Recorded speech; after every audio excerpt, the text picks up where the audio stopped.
Ravi de vous retrouver donc pour une nouvelle présentation sur Livres et Heureux. Alors aujourd'hui, je vais vous présenter un livre qui s'appelle Les Désossés de François Despnous. Alors François Despnous, j'avais lu deux ou trois livres de lui. Franchement, c'est un écrivain sympa. Ce que j'avais lu, Les Jours Hareux, Le Presque, les bobos me font mal, Gabi, enfin bref, il écrit sur l'amour, sur le couple, sur les divorces. Bon, alors je me suis dit, chouette, il a sorti un nouveau livre, je vais me détendre. En général, c'est un peu comme ce sont des jolies histoires, des jolies chansons. Et là, waouh, je suis tombée sur... franchement, je me suis demandé ce qu'il est arrivé à l'écrivain. S'il n'était pas pris d'un état de démence et s'il n'avait pas carrément commencé à prendre des trucs méchants, genre des stupéfiants. Alors, je vais vous raconter, enfin, pas toute l'histoire, à un moment je vais vous abandonner. Les Désossés, donc François Despnous a muté. Hein, bon, alors on y va. Alors, ça se passe dans une station de ski, genre Megève, dans le plus grand, le plus beau, le plus luxueux des chalets, bien dans les hauteurs, avec des gens extrêmement fortunés. Bon, tout va merveilleusement bien. Bon, alors la femme, elle est un peu, stéréotypée, bon, je vous l'accorde, genre tête à claque, la fourrure, le fric, l'arrogance qui va avec. Elle a épousé le type pour avoir sa vie de princesse. C'est une jolie petite caricature, mais ça ne gâche vraiment en rien euh, la qualité et le plaisir de ce livre. Hein. Et puis là, la neige va commencer à tomber. Mais alors, elle va tomber, elle va tomber, elle va tomber. Alors, à la fin, il n'y a plus de caviar, il n'y a plus de truffes. Bon, bref, il n'y a plus rien. Ils vont se retrouver à 6 ou 7. Et là, il va falloir résister. Bon, alors, on se retrouve dans une sorte... dans un huis clos. C'est pas une sorte de huis clos, dans un huis clos. Ils vont se retrouver donc à devoir...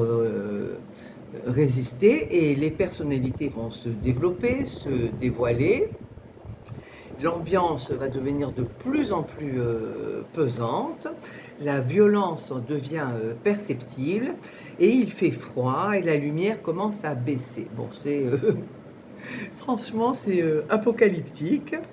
Et dans cet implacable huis clos, ils vont finir donc tous par se dire leurs 4 vérités et fatalement le moment où ils ont faim va arriver parce qu'il y a 4 ou 5 jours de neige et puis de neige ça tombe, ils sont reclus, il n'y a plus rien, il n'y a vraiment plus rien à manger, ils ont faim. Bon alors moi sur ce, je vous abandonne, je vous laisse. Tout ce que je peux vous dire c'est que c'est un roman extraordinaire, c'est digne d'un scénario des meilleurs films. Et voilà, donc Les Désossés de François Despnous. Alors je voulais juste finir parce que le prochain livre que je ne sais pas s'ils vont venir ensemble quand je vais les poster, mais voilà. Par exemple, celui-là, Vindicta de Cédric Cyr, Solitude de Nico Takian, bon, celui-là, Les Désossés, La belle-mère que je vous avais présenté précédemment. En fait, j'ai l'impression que maintenant, les écrivains sont complètement influencés. En fait, on est une génération Netflix, voilà. La plupart des livres que je lis récents, d'auteurs extrêmement contemporains, il y a un rythme et voilà, tous se sont écrits comme des scénarios de films. Et d'ailleurs, la plupart des écrivains, pas Despnous en l'occurrence, mais je ne sais plus comment elle s'appelle, peu importe. Mais la plupart des écrivains aussi sont souvent des scénaristes. Donc on assiste à une nouvelle renaissance de l'écriture. C'est très bien. Moi, je m'en plains pas. Mais voilà, donc bon, sur ce, j'ai fait une petite aparté. Je ne peux vraiment, alors je vous le recommande, hein, Les Désossés de François Despnous, vous foncez à la librairie, c'est un gros délire. En plus, il est pas, il fait 188 pages, hein, donc, et c'est écrit, et c'est voilà, c'est écrit plutôt gros. Et c'est vraiment génial de chez génial. Voilà. Donc ben, je vous remercie d'avoir eu la patience de m'écouter jusque-là. Portez-vous bien et on se retrouve donc très vite pour une prochaine présentation.